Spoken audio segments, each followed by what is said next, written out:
नागदा में कर्मचारी राज्य बीमा निगम द्वारा शीघ्र ओपीडी संचालन प्रारंभ करने की मांग। कर्मचारी राज्य बीमा अस्पताल नागदा को कर्मचारी राज्य बीमा निगम ईएसआईसी के अंतर्गत स्थानांतरित किए जाने की स्वीकृति प्राप्त हो चुकी है, किंतु अस्पताल भवन में वर्तमान में शासकीय अस्पताल संचालित होने के कारण निगम द्वारा चिकित्सा सेवाएं प्रारंभ नहीं हो सकी हैं। इस संबंध में मध्य प्रदेश कामगार बोर्ड के पूर्व अध्यक्ष सुल्तान सिंह शेखावत के नेतृत्व में भारतीय मजदूर संघ के प्रतिनिधिमंडल ने कर्मचारी राज्य बीमा निगम के क्षेत्रीय निदेशक संजीव मिश्र से मुलाकात कर विस्तृत चर्चा की।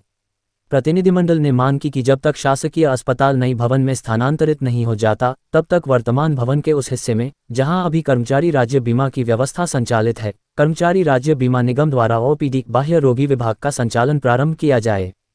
प्रतिनिधिमंडल ने बताया कि नागदा एवं आसपास के क्षेत्र के हजारों बीमित श्रमिकों एवं उनके परिवारों को बेहतर चिकित्सा सुविधाओं के लिए इंदौर एवं अन्य शहरों पर निर्भर रहना पड़ता है।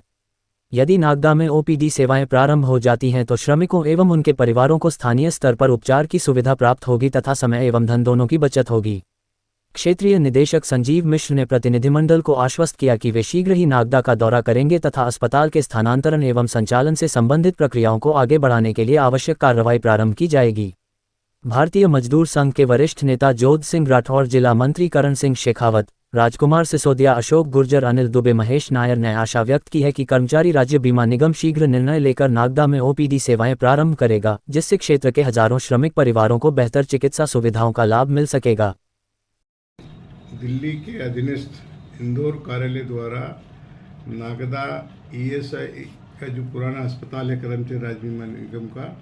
उसको फिर से आदर्श अस्पताल बनाने का निर्णय ले लिया गया है। क्योंकि नागदा में शासकीय अस्पताल की बिल्डिंग का कार्य भी चल रहा है, इसलिए शासकीय अस्पताल भी बीमा अस्पताल से संचालन हो रहा है। क्योंकि नगर की आवश्यकता है, इसलिए वहाँ से उसका संचालन हो रहा है। आधी बिल्डिंग में बीमा अस्पताल चल रहा है, आधी बिल्डिंग में शासकीय अस्पताल चल रहा है। हमने इस संबंध में कल क्षेत्रीय निदेशक श्री संजय मिश्र से बात की और उनके साथ में श्री मालवी जी भी उनके साथ में थे, उनसे बात की और बात करने के बाद में हमने उनसे कहा कि जो आधे पोर्शन में जो बीमा अस्पताल चल रहा है, वहाँ पर आदर्श अस्पताल को प्रारंभ किया जा सकता है, ओपीडी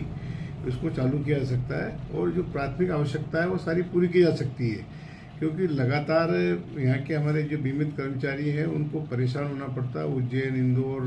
और देवास, रतलाम आदि जगह जाना पड़ता है, तो वो सारी व्यवस्थाएं ठीक प्रकार से यहीं से संचालित हो सकती है। इस संबंध में उन्होंने आश्वस्त किया है कि चूँकि शासन के आदेश हैं, मंडल आएगा शीघ्र ही उनके इंजीनियरों के साथ में आकर के और इसका अवलोकन करके और इसको चालू करने की प्रक्रिया प्रारंभ होगी। नागदा में और नागदा के आसपास के क्षेत्र में आईपी की संख्या लगातार बीमित कर्मचारियों की संख्या बढ़ रही है और बढ़ने के कारण से अभी इंडस्ट्रियां भी लगातार, चूँकि जी कर्मचारियों का चाहे स्वास्थ्य का मामला हो चाहे दुर्घटना का मामला हो, इंडस्ट्रियां अपना पल्ला झाड़ लेती है, ठेकेदार पल्ला झाड़ लेते हैं कि ईएसआई है तो फिर हम क्यों उपचार कराएं। इसलिए भी आवश्यकता है कि ये अस्पताल जल्दी से जल्दी चालू हो और ईएसआई के माध्यम से सारा लाभ जो हमारे बीमा कर्मचारी है उनको मिले। आपके माध्यम से नागदा के और आसपास के क्षेत्र के बीमित हमारे जो कर्मचारी आईपी बंधु उनसे आए, उनको बताना चाहेंगे कि शीघ्र ही जो भारतीय मजदूर संघ की पहल थी, जनप्रतिनिधियों की पहल थी, हमारे एमएलए साहब ने भी इसमें मदद करी, सांसद जी ने भी मदद करी, हमारे गवर्नर साहब का भी इसमें सहयोग है। सबके सहयोग से ये पुनः वापस चालू हो रहा। धन्यवाद।